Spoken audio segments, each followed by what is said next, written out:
discussing today's topics from an African American perspective. This is Another View. Good afternoon, everyone, and welcome to Another View. I'm Barbara Hamm Lee. We are broadcasting live from the Fort Monroe Visitor and Education Center, the perfect place to share the stories of contributions made by Black people in shaping Virginia and America. We're in front of a live audience, y'all. Hello. Now, this show is a part of VA 250, the multi-year movement of celebration, education, and community, rooted in Virginia's revolutionary spirit. So let's meet our guests. Christy S. Coleman is an American historian. She is the executive director of the Jamestown-Yorktown Foundation, the fourth director in the history of the organization, and its first African-American leader. Now, in full disclosure, I serve on the board of directors for the Jamestown-Yorktown Foundation. Please welcome Christy Coleman. Hey, Christy. Hey, Barbara. Yola Lewis Dance is an ethnohistorian with more than 20 years of experience in history, art, culture, and preservation. Yola is the first descendant of enslaved people to hold the position of president and CEO of a presidential site, and the first African-American woman to serve as the superintendent at Port Comfort, the location of African Landing in 1619. Welcome, Yola. How are you? Thank you so much. And Bert Pinnock is a principal and chairman of the board at Baskerville, a 125-year-old design firm. Architecture is his personal contribution to the well-being and vitality of our communities. His over 30-plus year career, his commitment and passion has created impactful work for neighborhoods, cultural institutions, and forward-thinking organizations, including William & Mary, Emory University, University of Richmond, the Black History and Museum and Cultural Center of Virginia, Better Housing Coalition, and the African Landing Memorial here at Fort Monroe. Hey, Bert, how are you? Thanks for having me. Now, I have to tell a story very quickly about Bert because he and I both serve on the Jamestown-Yorktown Foundation board, and a couple months ago, we did our inaugural tour of the museums and so forth. And at Yorktown, there is a slave quarter. And I walked into the slave quarter as the guide was explaining that 13 or 14 people lived in a space that was about the size of this table, literally. And I became so overwhelmed that I just burst into tears. And Bert just grabbed me and held me and let me cry all over his shirt. But it was a moment that touched us, and we'll never forget it, will we? No, man. Spaces have power. Spaces have power. Absolutely, yeah. They do. Absolutely, they do. And we're going to talk about your space in just a minute. But, Christy, I want to start with what happened in 1619 that makes us be here today? What happened is a lot. And this is the thing that, and Ola, please jump in on this one too. So what's interesting about 1619 is we do obviously mark it as the arrival of Angolans into British North America, but what we need to understand is that the transatlantic slave trade was already underway for a good 100 years, if not more, right? Through the Spanish and the Portuguese and the French got in on this. It was a global enterprise. And the Angolans that end up here, it's almost by accident, but not really. And I'm sure you've heard that before, right? They were on a Portuguese-Spanish vessel. They are kind of blown off course. You know, it's Atlantic season, things are going on. They run out of supplies. They have to make their way to these shores, what the English have taken over.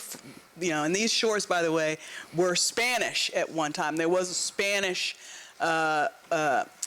mission and things of that sort along the James River. There was one up near Jamestown, in fact.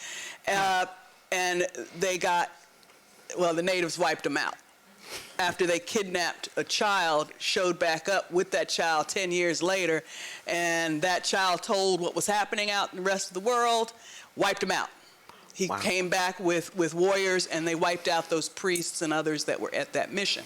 But I digress.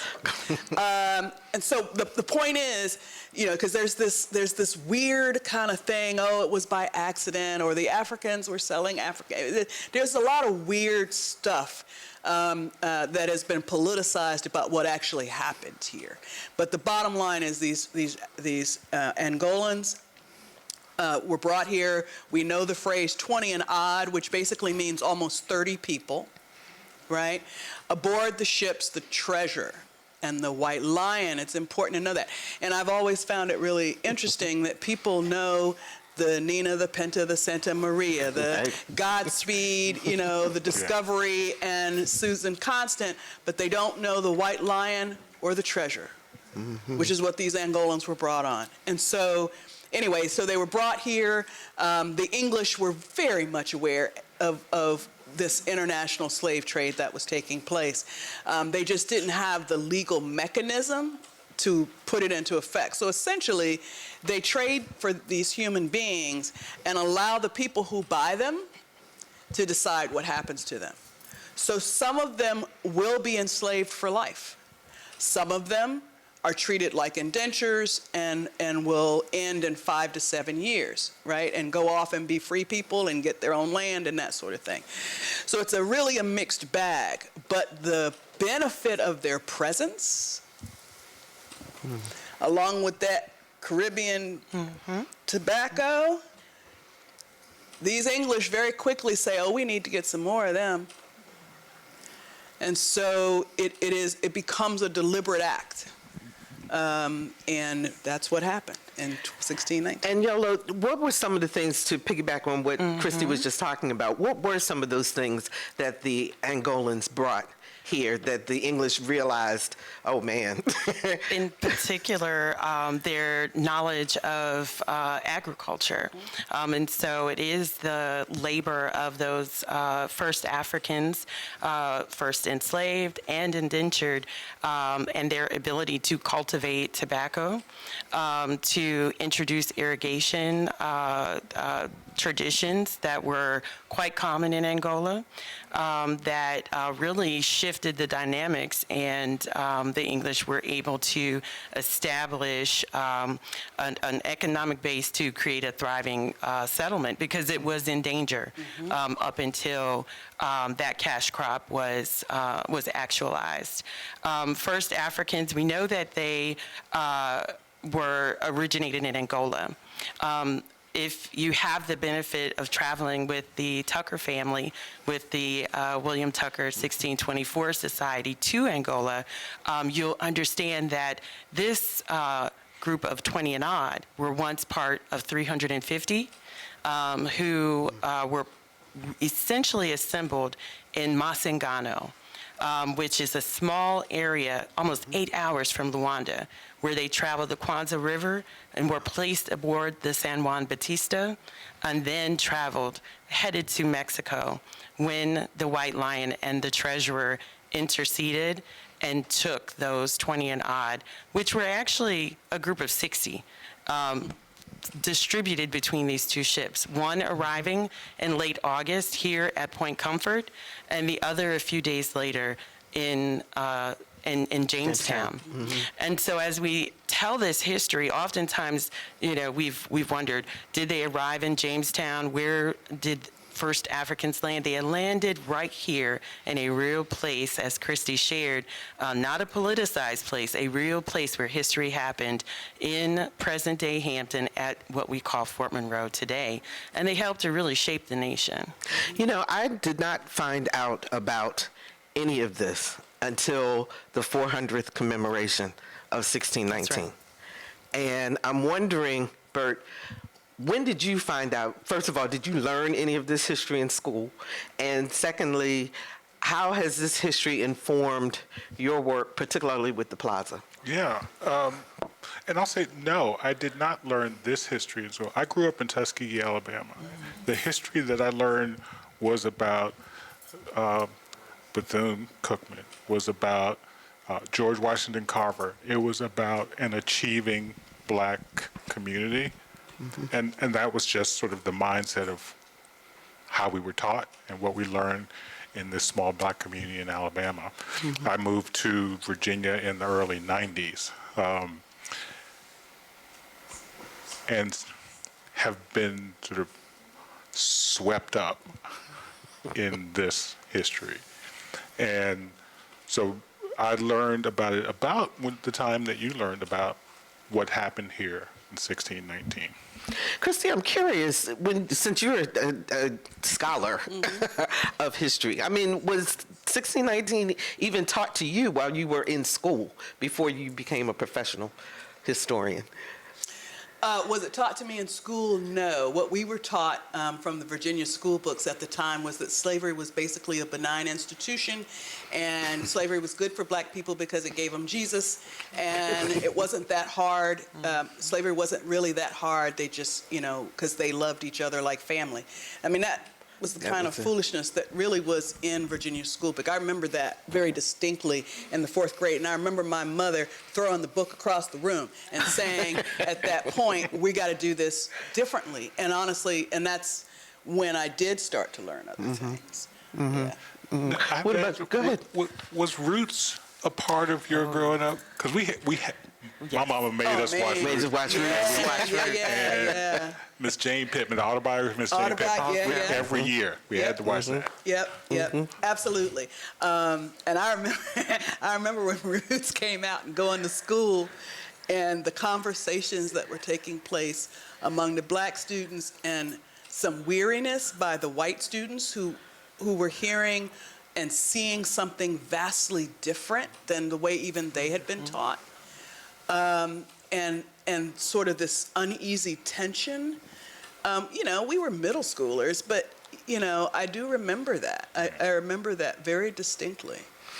So we're celebrating the 250th anniversary next year, obviously, but the VA 250 has started programming already, and it's going all this year and then into 2026. How critical is it, Yola, that our story, that black people's story, be told and told correctly? And, as you say correctly, that means a whole truth in my mind when I think of correct and full and complete history. And so we've had the benefit of incredible work that Christy Coleman, the Virginia Commission on the American Revolution, VA 250, Hampton 250, and all of the locales who have been pouring into communities to tell a whole and complete story. The mission with the commission is to engage, educate, and inspire. But in order to engage, you have to be in the community. In order to educate, you have to tell a truthful, full, and complete history. And to inspire, it has to be something that means something to people. And so, in my mind, in telling the truth is creating that space for us all to experience the history in its fullness. And you started our conversation talking about emotions. It's emotional and intellectual. And so we have to have an accurate story that we're telling that includes the African American perspective, contribution, but we can't run from the emotions. Sometimes it's difficult history. And so the partners here with the Fort Monroe Authority, with the National Park Service, with the City of Hampton, have really brought together a community that uses art, music, culinary arts, and the like to help us to experience and explore that full and complete story. But Christy, how do you address people then? Because even some people within our own community who just say, you know what? That ain't got nothing Stop to do it. with it. That has nothing to do with anything. Slavery's done. It's over. Forget about it. Why is it so important, especially in this time where history is being parceled out? There is a movement to try to not bring forth the truth. Right. Why is it so critical that we do tell the full story? Because then we embrace our ownership of it, right? I mean, that is a real thing. African folks have been here before the Mayflower. African folks have helped to build and establish a nation with our skills and our talents. And I think it's also a story about resilience. It's not just a story of suffering. It is a story about resilience that is extraordinary. And when it comes to the 250th anniversary of the writing of the Declaration of Independence, what's really critical there is it doesn't matter whether or not Jefferson intended it to mean people of color or women. What matters is they heard it and immediately understood, me too. Yeah. And forced this nation at various points along her path to own up to it. If that's the ideal, if that's the creed of a nation, then live up to it. And black people have been pushing that from day one, with our blood, with our sweat, with our votes, with our feet, with our tears, with our wallets. And that is the part that drives me more insane when I hear, you know, and granted they're more radical perspectives, but they're getting way too much airtime about this was started as a white nation. Foolishness. It's just foolishness, and it's historically wrong. On the eve of the American Revolution, Virginia was 40% black. The largest and wealthiest of the 13 colonies was 40% black. The capital city of the largest and wealthiest of the 13 colonies was 52% black. Right up there in Williamsburg, every other face you saw would have been a black person. Enslaved and free people. So the first blood spilled in Boston. Crispus Attucks. That's right. From the beginning, this story is ours. And so, yeah, when people say stuff like that to me, I am not the one.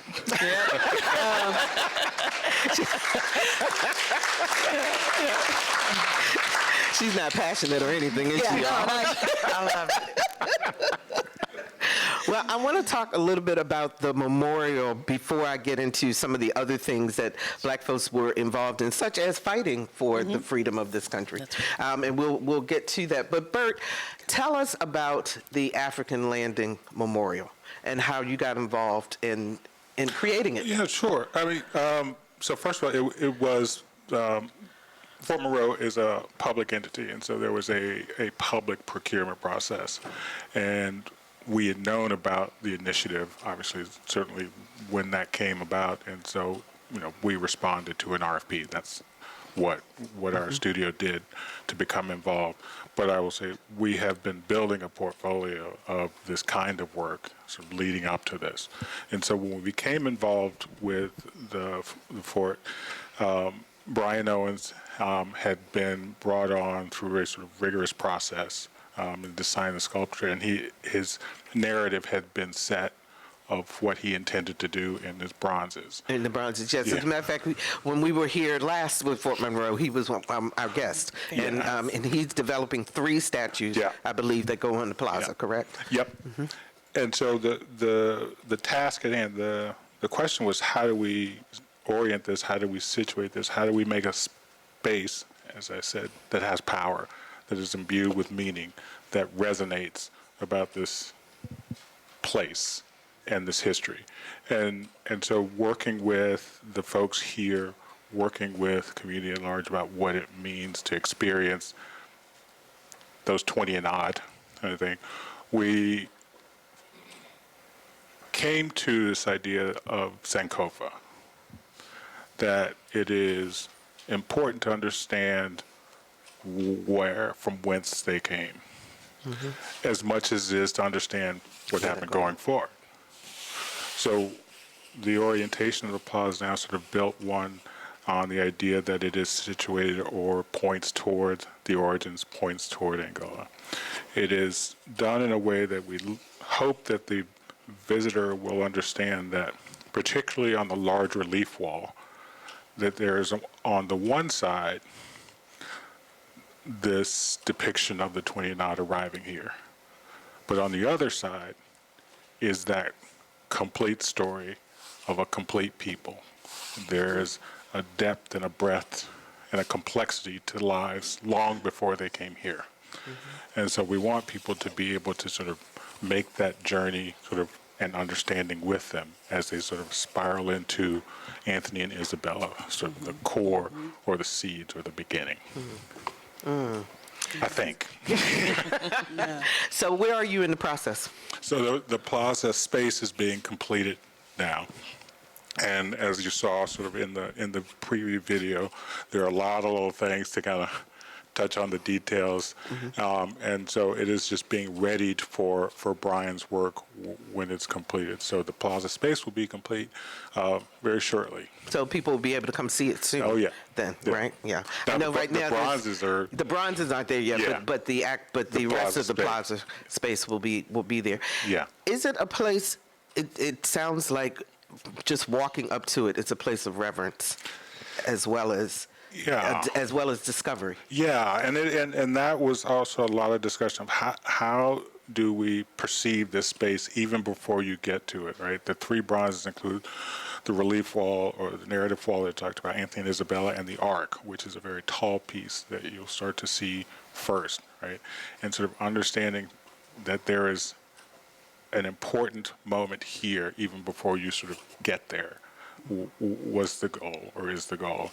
And then sort of situating it in the way that you are in the space, if seated or standing, is we are in concert around this. Around the thing. It sounds beautiful. Can't wait for it to come together. Christy, make an enslaved person human. And this is what I mean by that. I think a lot of times when people hear about the enslaved, they think that all they did was work or get whipped, but they actually had community and they had families and they were human, in those aspects. Right. I think it's an example of, we say the word resilience. What we're really talking about is rooted in community and rooted in connection. The most successful communities are often those who are connected for mutual care. If you've got forces as strong as the societal forces were, or the individual forces that would happen on an individual property, whether you were a house, enslaved in a household, or whether you were enslaved in the fields, there was a need for community and for protection thereof. And so what that looked like, okay. So That's okay. Let it go. the African proverb, "It takes a village to raise a child," was something that was clearly understood. It was, and in raising and caring for young together, looking after the elders, you get too old to be of value or to work, to a white male's perspective, because they are technically the owners most of the time. The white women also owned slaves in large numbers.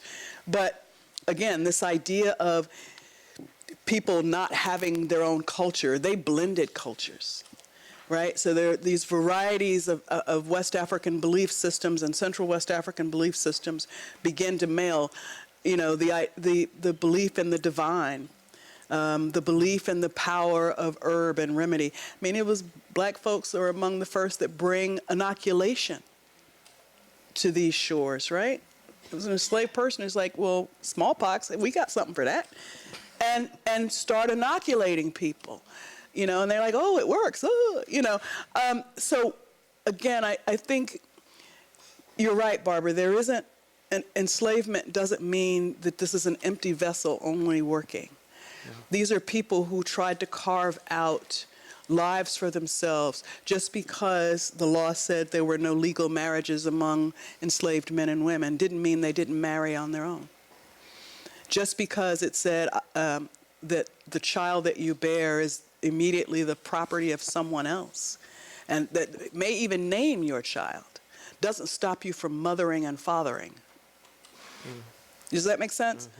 And teaching tradition. So that's what we see, and that's, I think, extremely important. As the adage goes, folks may have come here somewhat empty-handed, but they certainly didn't come empty-headed. That's right. And they brought that. If you're just joining us, we're broadcasting live from Fort Monroe as part of VA 250, highlighting the contributions of Black people to the shaping of America as we commemorate America's semi-quincentennial. Did I do it right? You got it. Our guests are historians Christy Coleman, Yola Dance, and architect of the African Landing Memorial Plaza here at Fort Monroe, Bert Pinnock.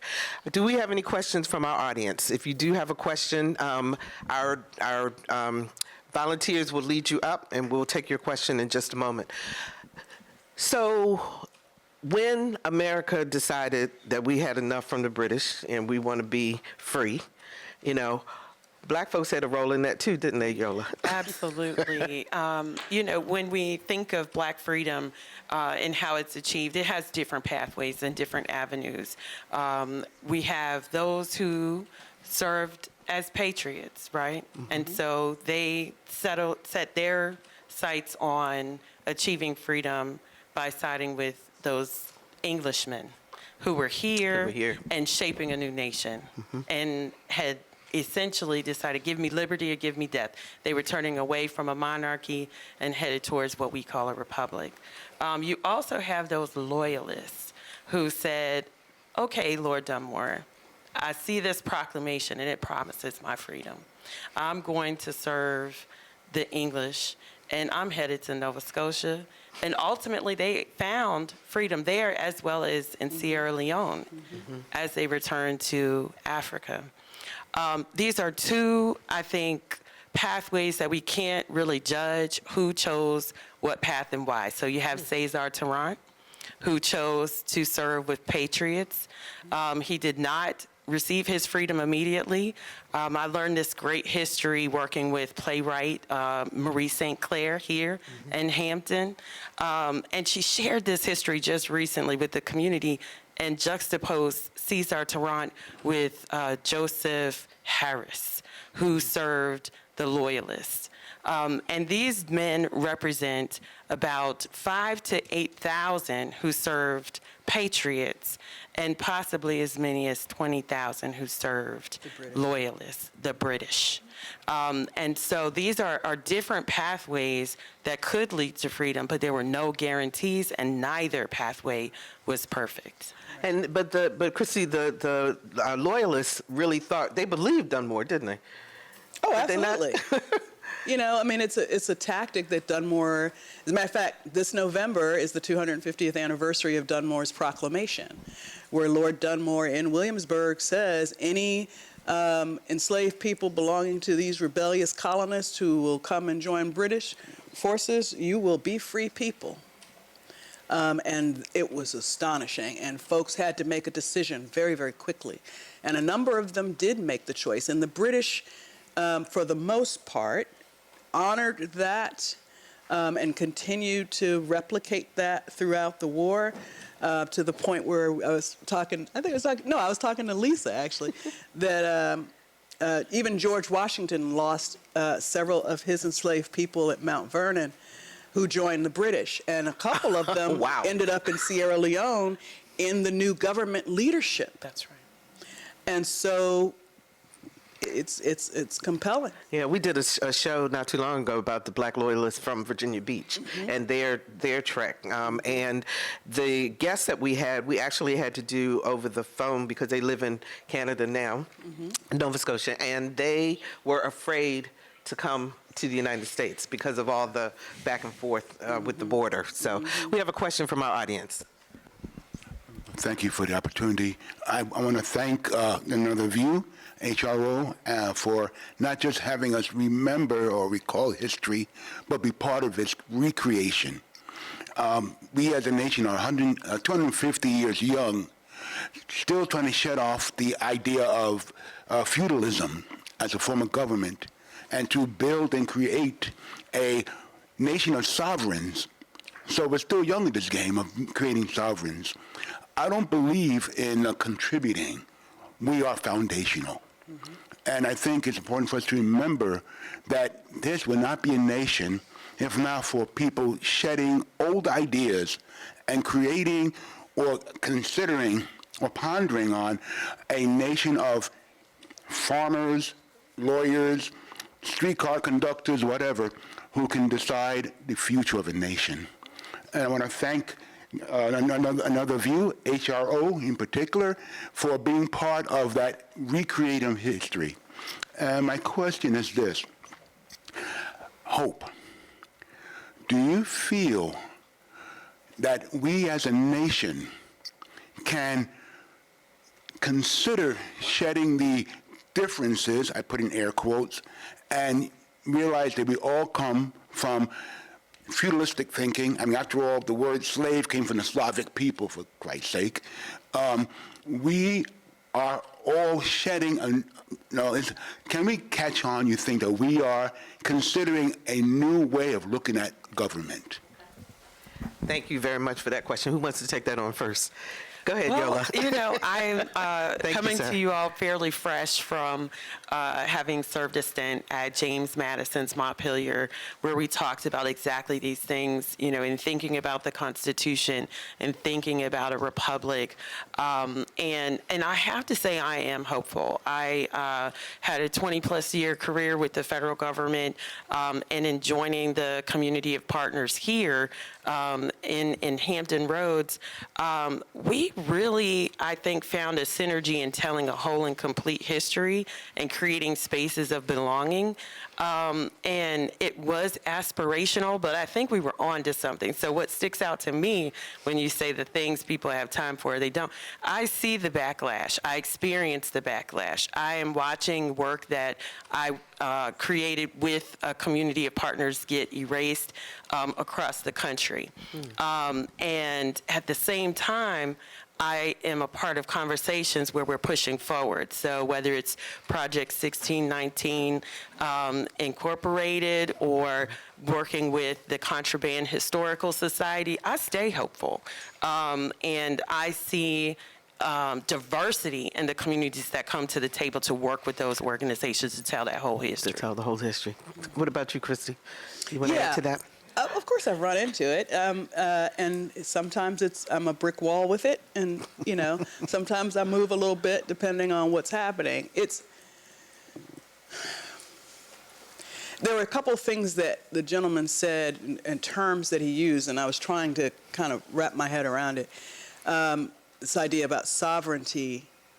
There are thousands of nations on these shores in North America, that is the United States, and her territories that are sovereign indigenous nations. Yeah. Right?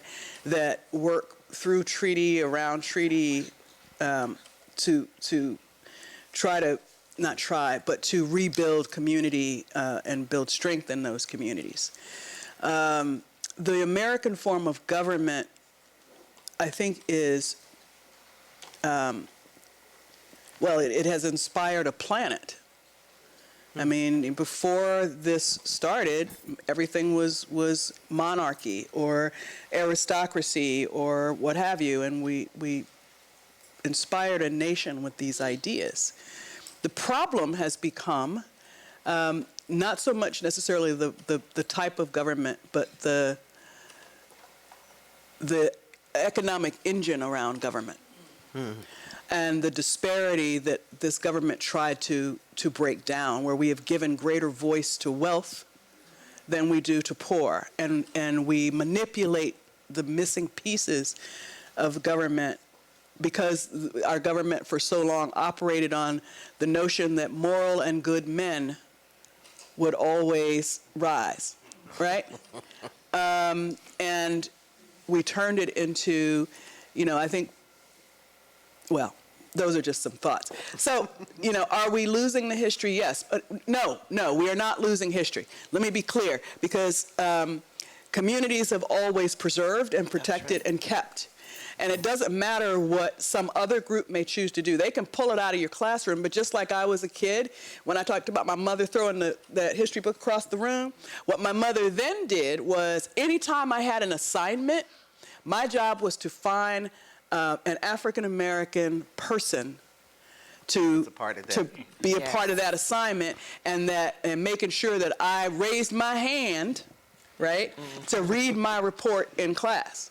So whether it was English classes and talking about, various poets or whether it was math classes talking about, Arab contributions to math, whatever it was, my parents were like, did you learn it? And, and that was probably the most powerful thing, and why when I did start doing this work at 17 years old, I had classmates, I was class president, I was, this Miss Bruton High School, and whatever.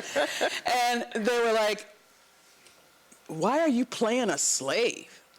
I mean, they just thought that it was such an affront to these other accomplishments. How in the world would I do? And I was like, how could I not? That's right. Tell their stories. How could I was 17, right? And so, teach them young. Bert, I'm sure then that you hope that families will come to the plaza, and also because it really is turning back to not only what our institutions teach, but more so what we learn within community and within family. Yeah, and so I would say that a lot of the constituency that we work with around these spaces are about self-determination, including sort of how do we bring this history is alive for our children. It's not about blame or good or bad. It's about understanding the full and complex history. I just want to offer this one thing, because in these times, as I try to wrap my head around this, I heard this quote somebody said, and it goes something like this. I'm going to butcher it. Good men create good times create bad men create bad times create good men, and thus the cycle continues. The cycle continues. We have another question from the audience. First of all, thank you all for what you're doing. You can't heal what you don't reveal, right? And that's what you're doing. That's why history is so important. We got to look back to go forward. So thank you for that. And you made a point earlier talking about intentions. Like America for so long, Thomas Jefferson, people, when he said Abraham Lincoln, people like he didn't really want to free the slaves, but he did it, right? His intention, he knew it was wrong. LBJ, he didn't really want to pass the Civil Rights Act, but but he did, but they did, right? But the reason was because America always deeply know morally that is wrong, things they're doing. But what do you say to people who diminish slavery, especially when they say black people sold blacks until slavery? They use it as a way to diminish the impact of slavery. What do you say to people who say that? Thank you. This is something I do find really challenging. And, it's taken traveling to West Africa, and it's also taken thinking about business. And so forgive me, I'm a student of history first, and of the arts.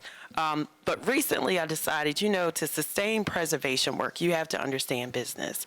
And so just imagine, as African chiefs and kingdoms are engaging in diplomacy and engaging in a broader world.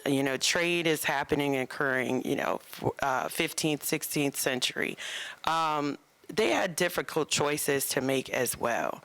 And it creates a challenge when it comes to cultural tourism, when it comes to preservation on the continent as well as here.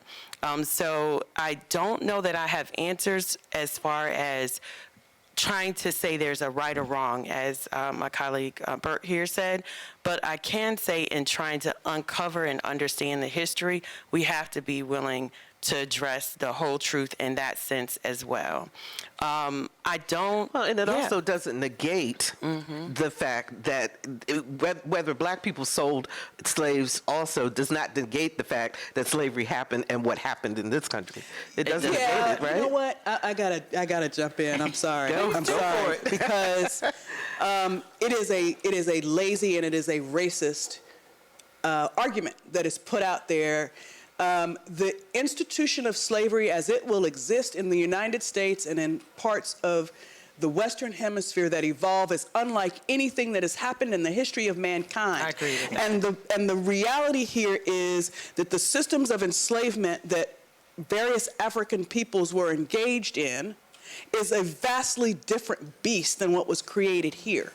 So even in those trade and in those conversations, what I think may be happening is not what's happening.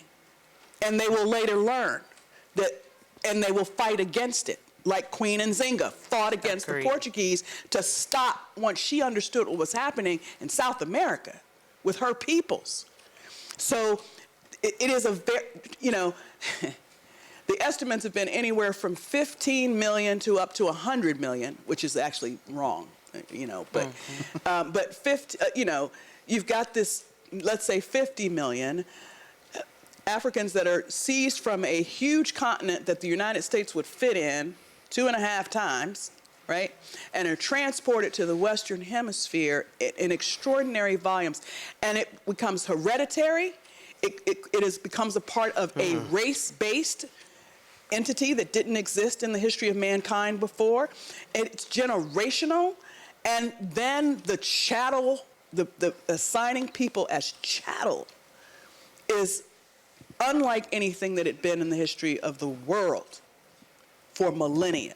So when people say to you, well, black folks sold black folk, you need to cut them off right then and there because there's nuance to everything. And honestly, you know,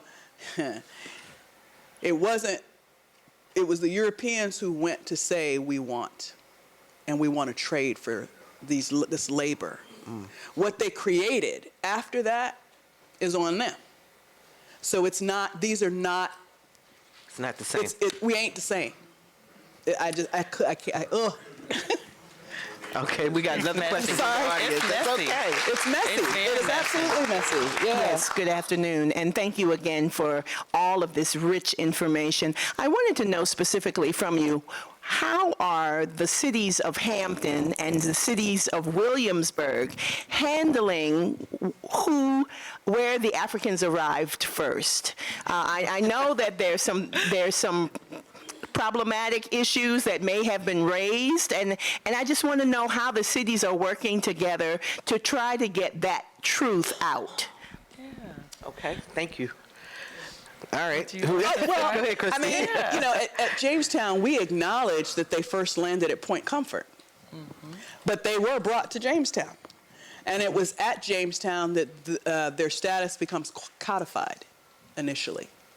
Jamestown will pass the laws that institute servitude for life. So all of that happens in Jamestown. So the stories are inextricably connected. Absolutely. You know, we've joked about the historic triangle being Jamestown, Yorktown, Williamsburg, but we're like, it's actually a diamond. Thank you. When you add in the Hampton Roads element. Isn't that something? Yeah. I want to ask Scott Martin to come forward here. He's the CEO of Fort Monroe. And Scott, you're going to have to come around here and take my mic.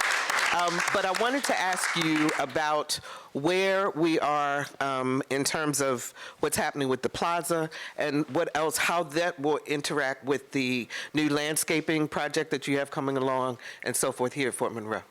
And thank you for your patience. Imagine that, there was a fire on a bridge. Never happens, right?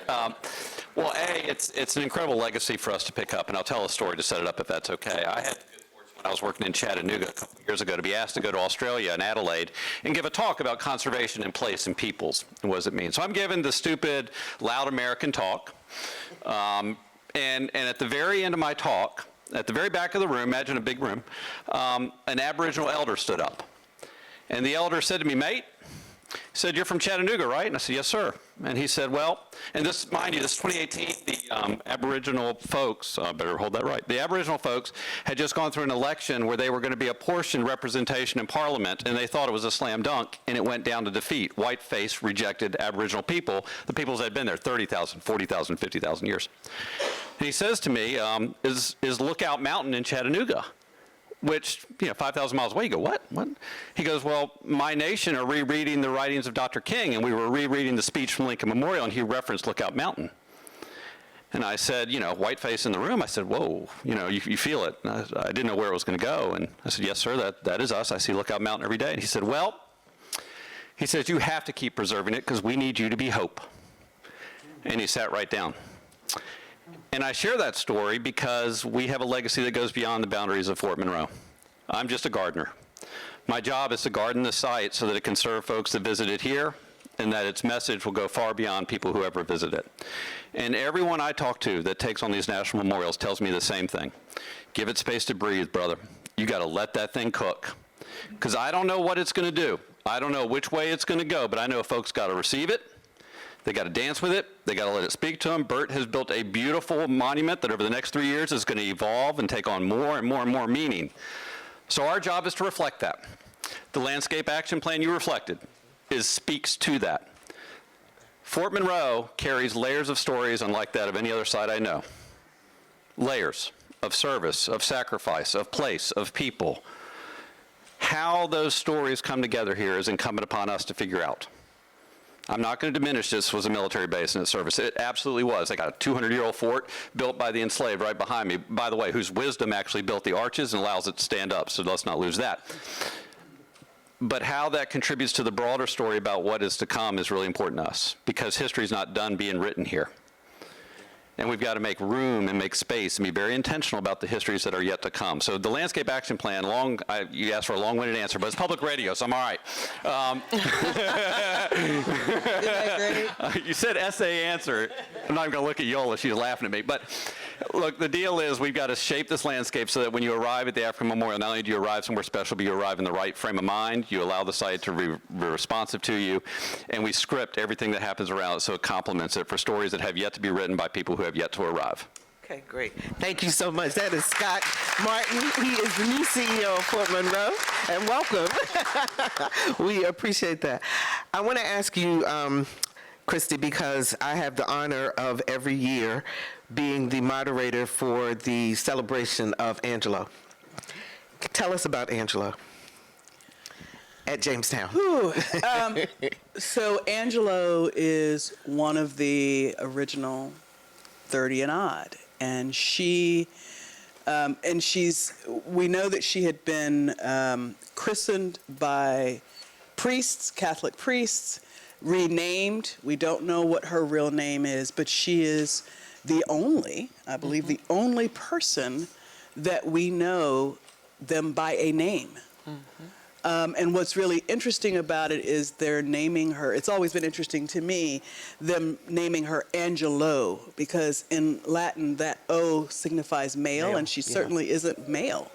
And so I have a lot of different images and ideas about that, but she ends up at Jamestown. She, at the Pierce residence. She ends up in the Pierce residence. She is doing domestic labor while she's there.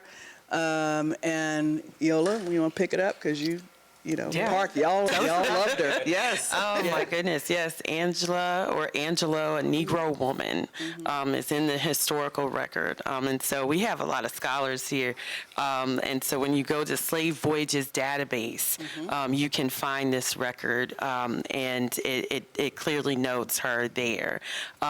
With the research at the National Park and with Jamestown Rediscovery, we were able to actually pursue an archaeological dig in 2017. It was funded through the Civil Rights Fund, incredible collaboration with public archaeology at the Pierce residence, and we understand she raised hogs. She was living in the household with the family where she labored. Some of the questions that we had was, is this an indenture or an enslaved? What we know is that she shows up in that initial record, as well as the 1624 census, which followed the 1622 offense. Right. And so with more time to talk about this dynamic between Native, English, and African, we can tell you incredible history. Yeah. Absolutely. We've got 3 minutes left. I want to give each of you a moment to just tell our audience listening, what is it that you want people to take away from VA 250 in terms of the African and the African American story? Bert, let me start with you. Okay, I'm going to try to make this short. Imagine a large 250-year-old jigsaw puzzle, and the story of this country are the pieces of that puzzle. And half of it is filled in, and the other half is just black, non-indescript pieces that you have to figure out how to put together and fit into this puzzle. Now, this is a story that we're trying to continue to knit together to make the complete history of this. For every Angelo, for every Gabriel Prosser that is known, there are thousands of others that are unknown. That's our job. That's our work. Burt Pennock, he is the architect for the African Landing Memorial here at Fort Monroe. Yola. All right.